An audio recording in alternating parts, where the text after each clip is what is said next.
So our lesson today is going to be on volumes of revolution. We're going to find the volume of a 3D shape, and this solid of revolution will be formed when I take a two-dimensional shape and rotate it around a specific axis.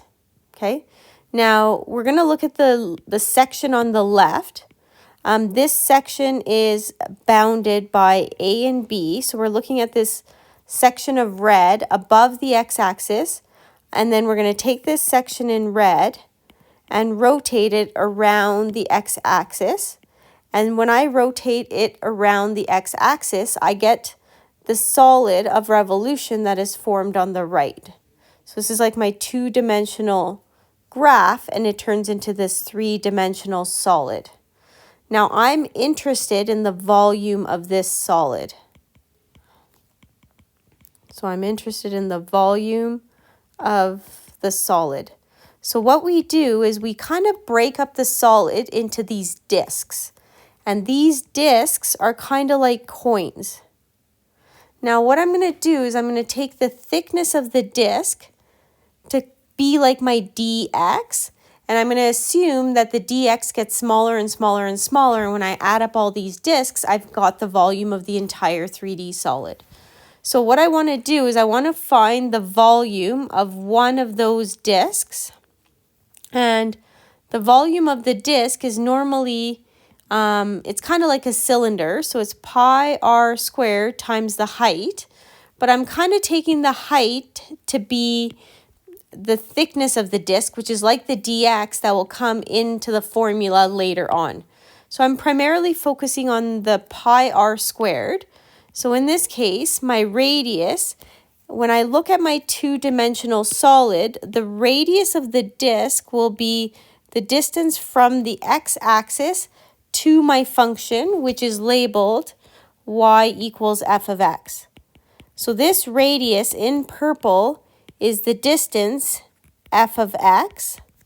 So my r is going to be f of x. And then I'm going to square it, and that represents sort of the volume of one disc. Now what I want to do is I want to take the sum of all of the discs. So in order to do that, I put an integral symbol on the outside. My shading of my two-dimensional object starts at A, and it ends at B. And then I'm doing the sum of all of the volume of all the discs, which is my pi times my radius, which is f of x squared, and I integrate for all the discs possible. So this formula here represents my volume of the solid. Okay. Now in this formula that they present to you here, they're just kind of making it a little bit different because we don't necessarily have to rotate my object along the x-axis. I can take it to be any line that is parallel to the x-axis. So I could have rotated my graph along the line y equals -1 if I wanted to. So then my axis of rotation would be the -1 if I was working with that. And then the representation for the radius would end up being f of x minus that axis of rotation squared times pi, which would be the volume of the one coin or one disc that's being formed. Okay. So now, when my axis of rotation is the x-axis, and my bottom function of the 2D solid is also the x-axis. So that's what we notice in this top graph. This top line is my function, and my bottom line is the x-axis. But what we want to consider is what would happen if we take my axis of rotation to be the x-axis, but let's just say the bottom of the function is a different line, which is y equals c. So now my solid is going to be the same, but instead I'm going to have this hole in the middle of my center of my solid. So what we're doing is we're taking the section A to B, which is the same graph from above, and instead of making my bottom axis the x-axis, I'm making it this line that's somewhere else, and this line is called y equals c. Now I'm still interested in rotating my function about the x-axis. So what that solid would look like is if I were to reflect this graph along the x-axis, I would get something like this. And then I would reflect the line y equals c to the sort of the bottom of that axis. So here's y equals negative c. And then I'm interested, let me just adjust this a little bit.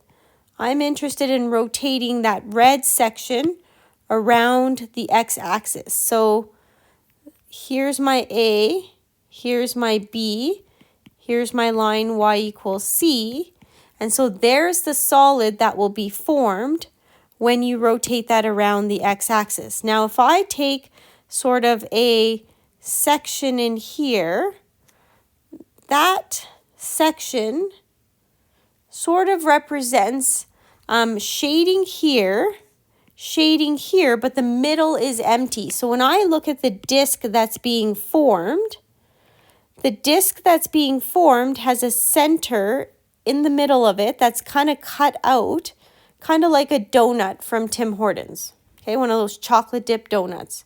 Okay, I'll just put some chocolate on there so you can visualize the chocolate dip donut.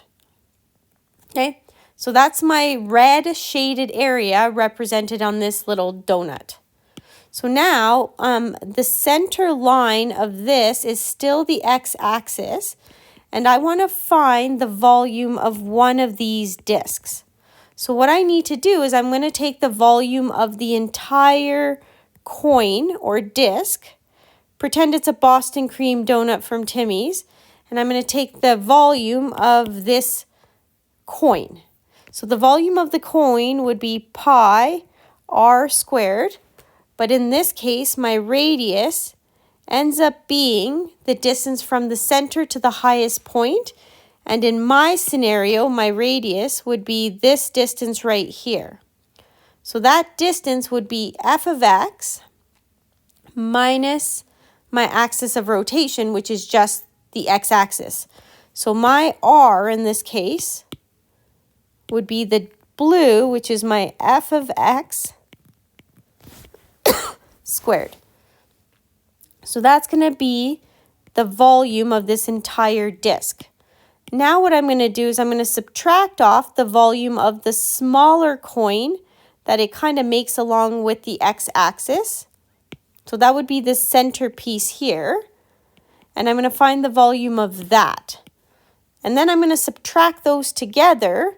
And then I'm going to be left over with the actual donut part that is left over. So pi, the radius of my red disk would be the distance from the center to the highest point. And in this case, this lower part of the function ends up being this line y equals c. So I'm going to put in the radius of that smaller disk, which is c. I'm going to square it on the outside.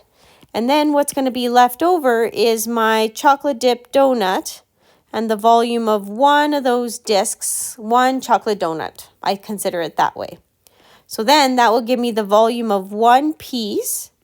And then to find the volume of the whole thing, I would want to integrate this from where my shading starts to where my shading ends. And the thickness of each disk would be considered my dx. Now you can either leave the pi factored out in the front or leave it for each term. And then you would go ahead, if you were allowed a calculator, you would put this in your calculator and calculate it. Or you would manually do it using the techniques we learned from I1, I2, and I3. Okay, so let's look at our first example here. Now, one more comment to make.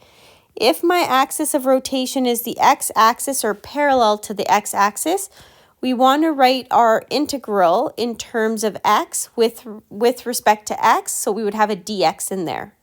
So let's look at this graph.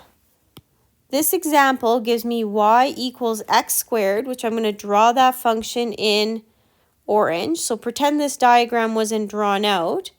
you would need to know what y equals x squared looks like.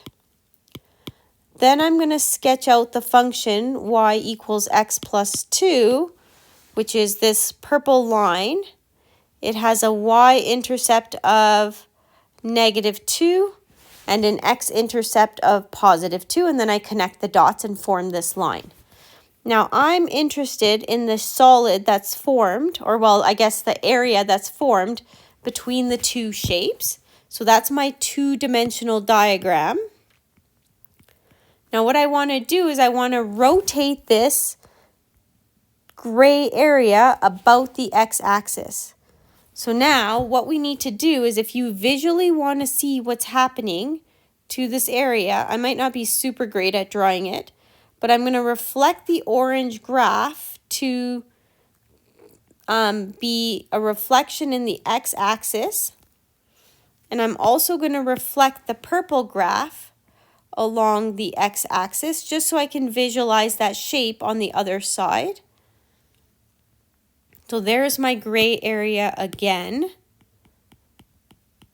So now when I form this solid, what's happening is my solid is going to look like, let's go over here. If I take a section over here and I make a disc, this disc has a hole in the center of it like we did before.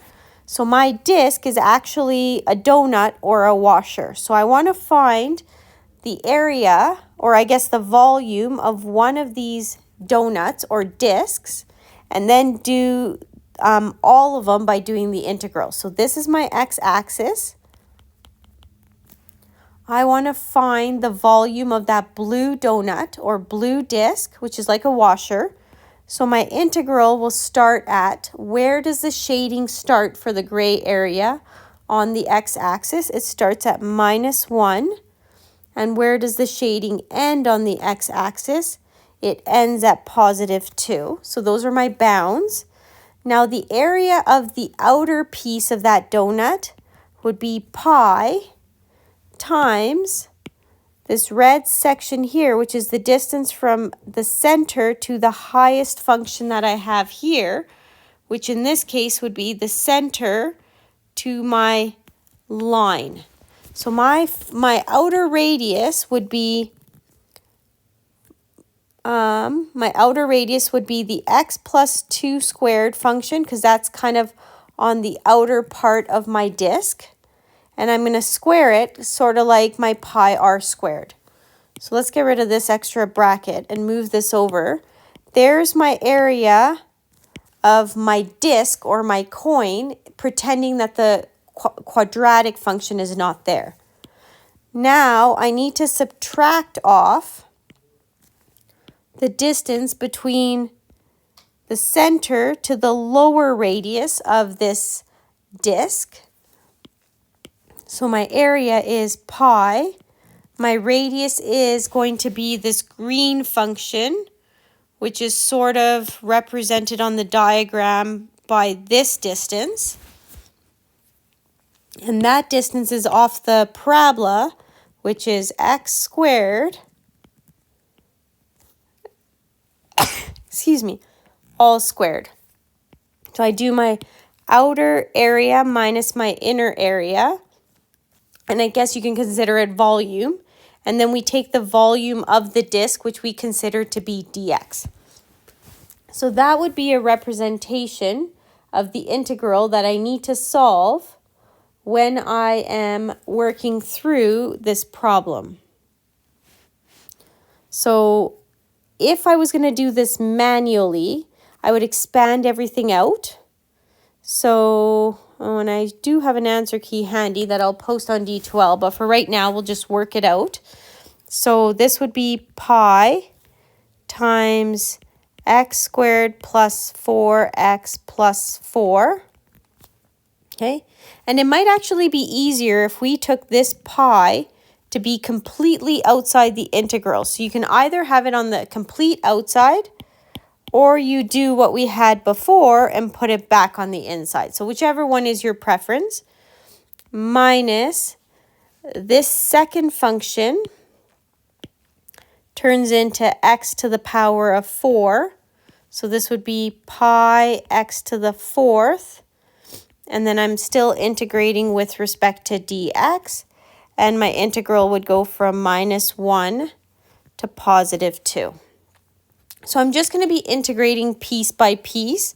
So the first piece is pi x cubed over 3. Add 1 to the exponent, divide by that new number, plus 4 pi x squared, divide by 2, plus 4 pi x minus pi x to the 5th over 5. And I would end up evaluating between -1 and 2. And the answer, when you end up doing that very carefully, should be 72 pi over 5 if my answer key is correct. So this will work out to 72 pi over 5. So you might want to pause the video here. Try to work that out. Make sure you get the correct answer. You guys know that sometimes I make careless mistakes. So hopefully I didn't make a careless mistake, but this is what we should be getting. Okay. Now let's look at what happens if I take this same object, but now instead of rotating it about the x-axis, I'm rotating it about a line that is parallel to the x-axis. So what I'm going to do is I'm going to draw my diagram again. Okay, so I'm going to draw my quadratic y equals x squared. That function and the line y equals x plus 2. Now you'll notice that on this graph, I highlighted in yellow the intersection between those 2 points, and the y-coordinate of that intersection is +4, but that's also the line that I'm rotating about. So I know that I'm going to end up rotating my graphs about this line, which is y equals 4 up here. So what I would want to do is I would want to draw a reflection of this graph, or both graphs, along the line y equals 4. So the vertex to the red line is 4 units, so I'm going to go 4 units up. And then the line will have points that are invariant. I'm going to take my purple function and rotate it about that line. And it will look something like this. And I'm still taking the region that's between the parabola and the linear and rotating that region. So I'm going to shade that in gray for you guys. So this is shaded in gray. Therefore, my reflected object is shaded in gray. And when I create my disk, it ends up having a hole in the middle, because you can see there's solid part here, solid part here. And good luck me trying to draw that 3D diagram for you, because I can't do that. I can't visualize that very well. But what you need to be able to visualize is this shape has a hole in the middle of it. So instead of it being a solid coin, it's like a toonie with that center piece removed out of it. So if I take my toonie, which is kind of looking like this is like my toonie, but I'm taking that center piece out of that toonie, and then the line that's kind of in the middle here is my line y equals 4 instead of my x-axis. So when you look at the previous slide, they talk about what happens if your axis is not 0, this formula highlighted in yellow. And when I want to do my outer function, I need to subtract off my axes that I'm revolving about, because it's not the x-axis, it's a different line. So what I want to do is I want to do my pi times my outer radius squared minus pi times my inner radius squared.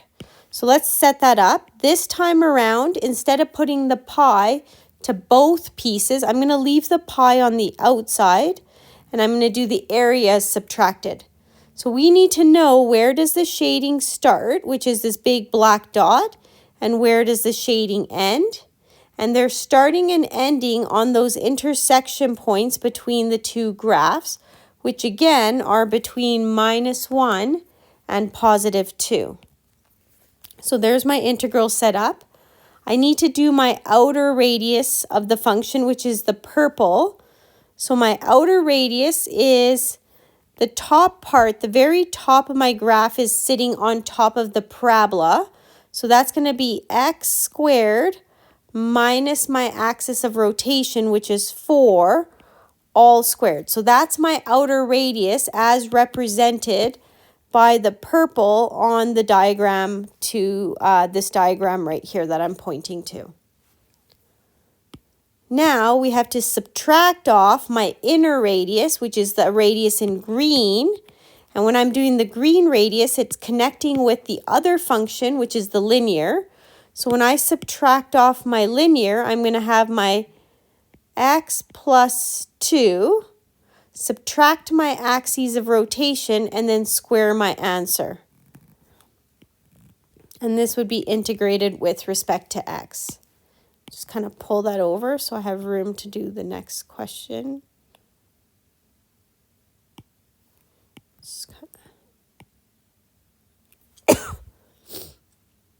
And I'll erase that line in just a sec here.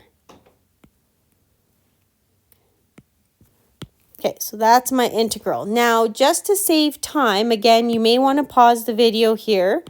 Use your calculator, confirm the answer to 3 decimal places. Also try to do this manually. This one would be expected of you manually as well. And what you're going to do is work that out carefully. And for simplicity's sake, I'm going to just pretend that I've worked it out. You're going to expand out the brackets, do your power rule for integration. And the answer that you should get when you work this out, if my answer key is correct, should be 108 pi over 5. So this would be a good point to kind of pause the video, check to see, does that actually make sense with 108 pi over 5. Now we're going to do the same graph, but we're going to rotate it about the line y equals -2. So I'm going to draw a rough sketch of the diagram again. My parabola, y equals x squared, which is not drawn properly there. Y equals x squared. My line, y equals x plus 2, which is x-intercept, y-intercept of +2, and x-intercept of -2. So my shading is starting at the -2,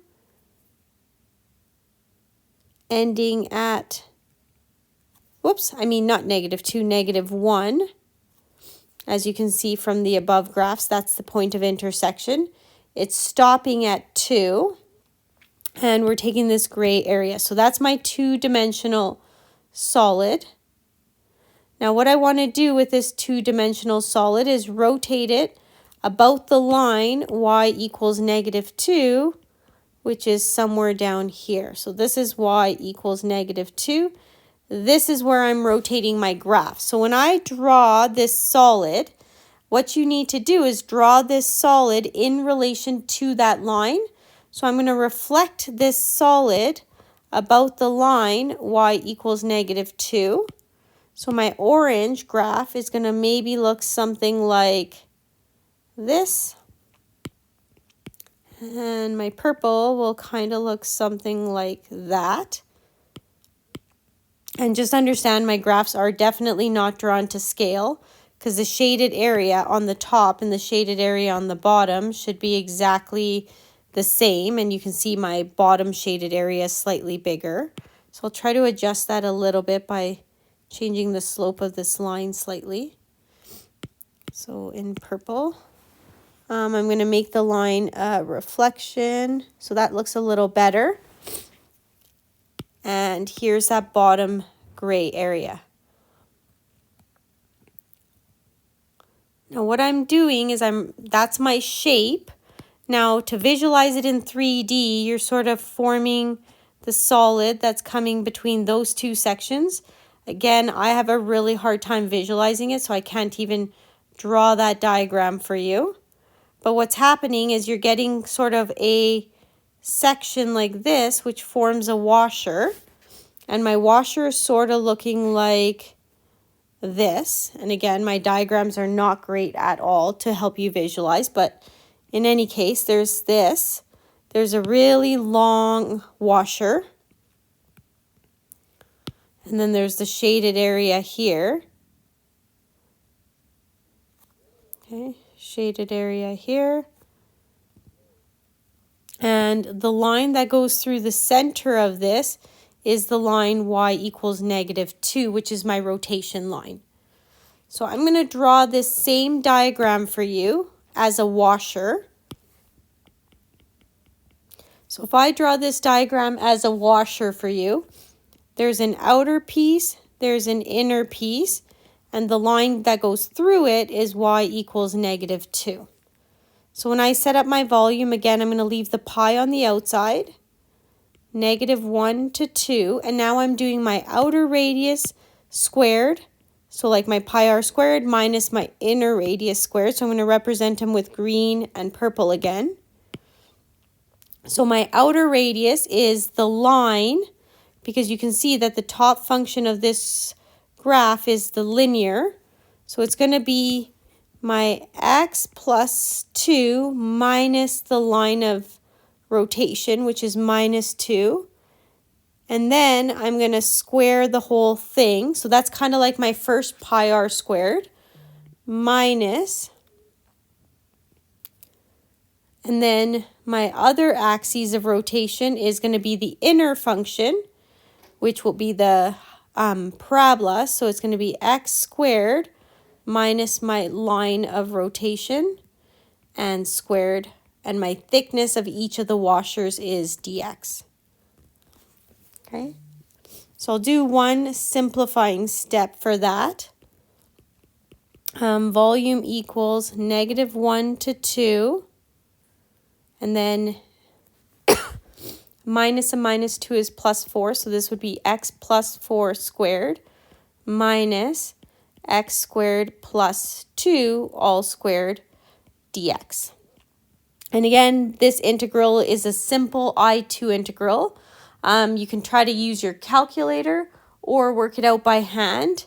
And according to the answer key, you should be getting 162 pi divided by 5 in exact form. And then if you were going to round that number, you would round it, and the decimal form of that on the AP exam, if it was a calculator question, you would round to 3 decimal places. Okay. So again, take a moment to pause the video. Try to work out that calculation by hand with your I1, I2, I3 skills, and carefully show that that's the answer to the problem.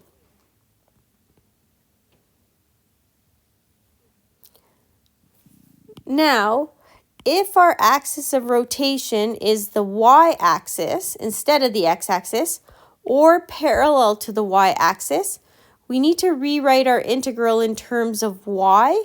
So everything will need to be y equals y, or x equals something in terms of y, just kind of like the same way we did when it came to area and taking horizontal slices.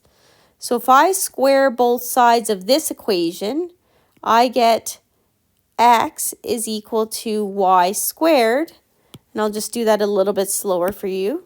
So I'm going to square this side, and I'm going to square the plus or minus, which will always give me positive. So y squared equals x.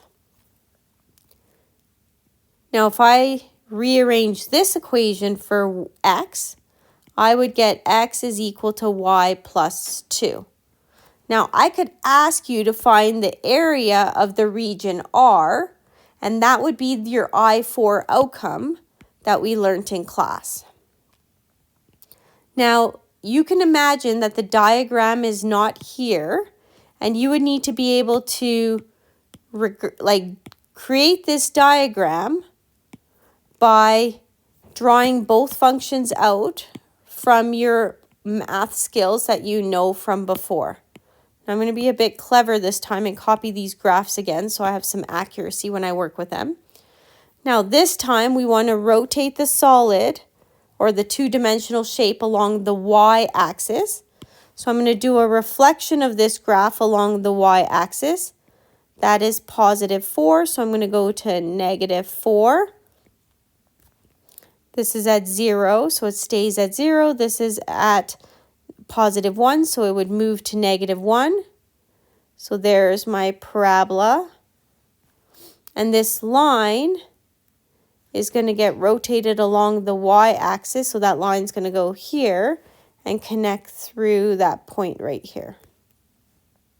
And you'll try to draw it with a nice straight edge, kind of unlike mine. Slightly off, the angle slightly off.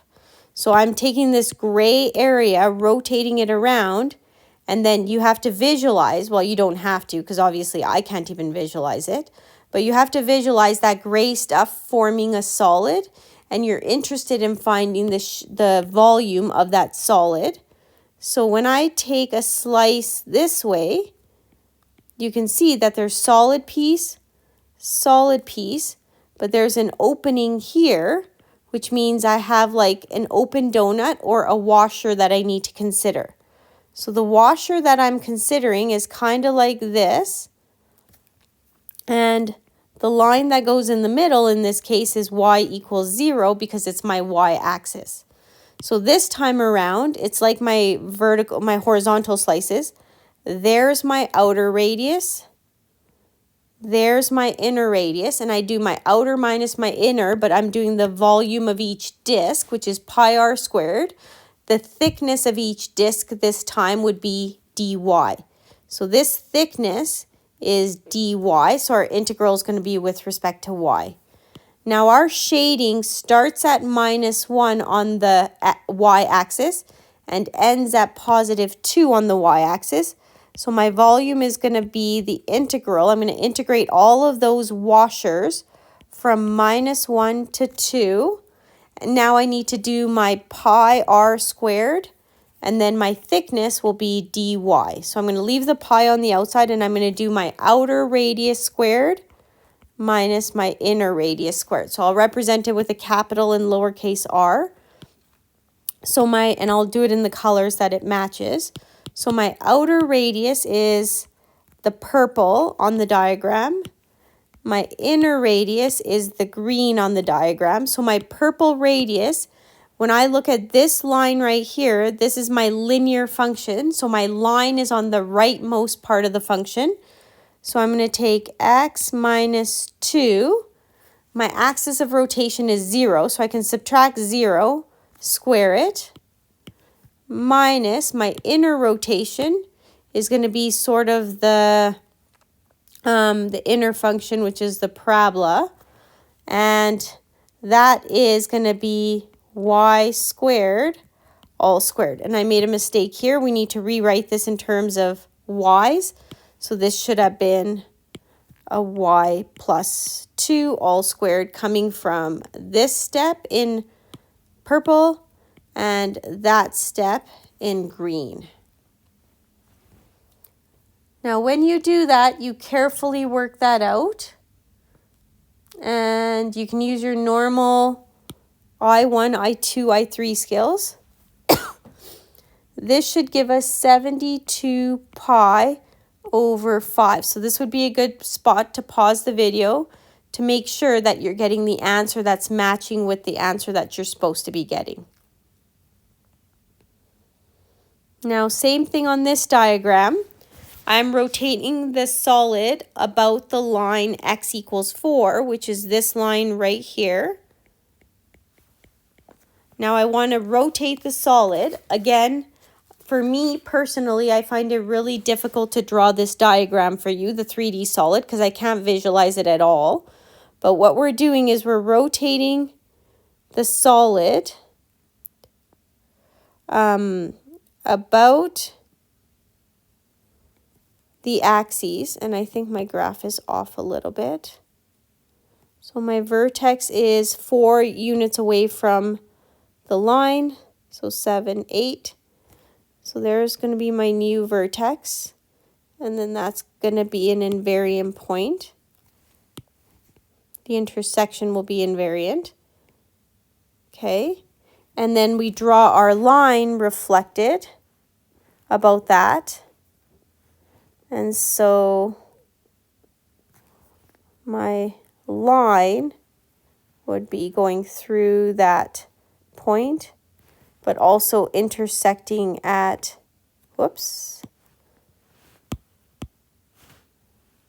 intersecting at that intersection point. So there is a reflection on the line x equals 4 for the function that's there. And there's my solid that's going to be formed. Again, in 3 dimensions, it's really challenging for me to draw that out for you. Maybe you visualize it, maybe you don't. We're going to draw the disc around. Again, this is solid piece and this is solid piece, but then there's open piece, which means we have a washer, like a coin with the middle taken out. This center line is x equals 4. My outer radius is the purple, and my inner radius is the green. Okay, the green is coming from here on the inner part, and the purple is coming from here on the outer part, but we're doing it in relation to that line, which is my outer radius, and then the green would be my inner radius. So my volume would be set up in the same manner from -1 to 2. I take my outer, or I'll put my pi on the outside.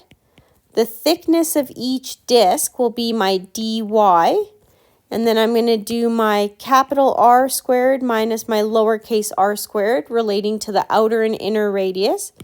So for purple, my outer function this time is the parabola, which is x equals y squared. So this would be y squared minus my line of rotation, which is 4, and then square the whole thing, because it's kind of like my pi r squared, minus, I need to do my inner radius. I'm going to run out of space here. Let's kind of scooch that over. My inner radius in green is the line, and the equation of the line is y plus 2. Subtract my line of rotation, square it, and then that's the integral I need to solve in order to get the volume of the 3D solid that's being formed. Now, in all of these examples, I haven't drawn that diagram out for you because visually, I personally cannot see it. So if you can see that diagram, help each other out to visualize that 3D diagram. I'm sure there's apps on the internet that I can try to throw on D2L that help you visualize that 3-dimensionally, but you won't need to visualize it 3-dimensionally in order to solve the problem, but it does help seeing a 3-dimensional diagram. Now, if you might want to pause the video, carefully open up the brackets, distribute everything, work everything out. When you do that, the volume ends up being 108 pi divided by 5. And then you carefully work that out.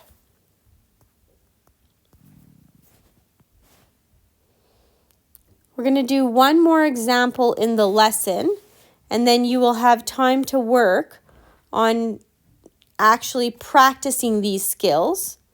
This is 7, this is 8. This time I want to rotate my solid about the line x equals 7. So that line is this vertical line right here.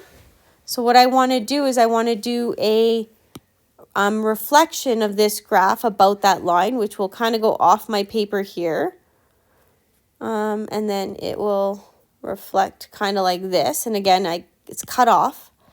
There's some gray area here. And then you're rotating that around.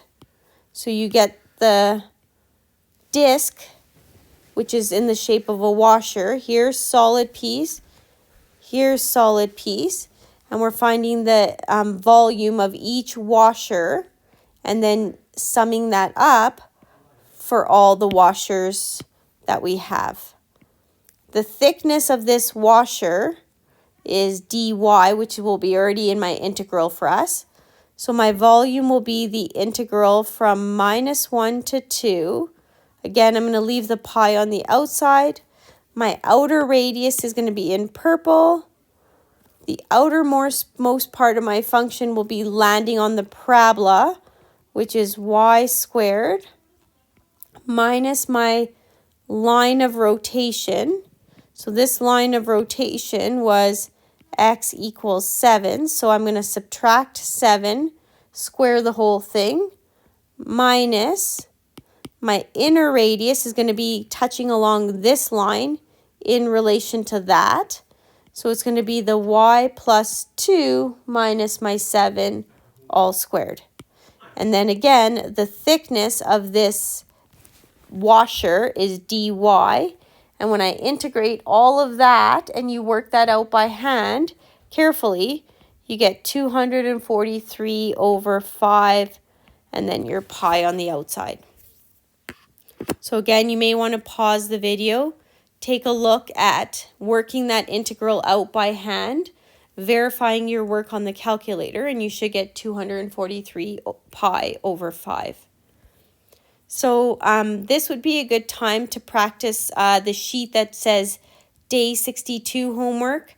And then there's some sample AP questions on here that Mark Sparks presents to you guys.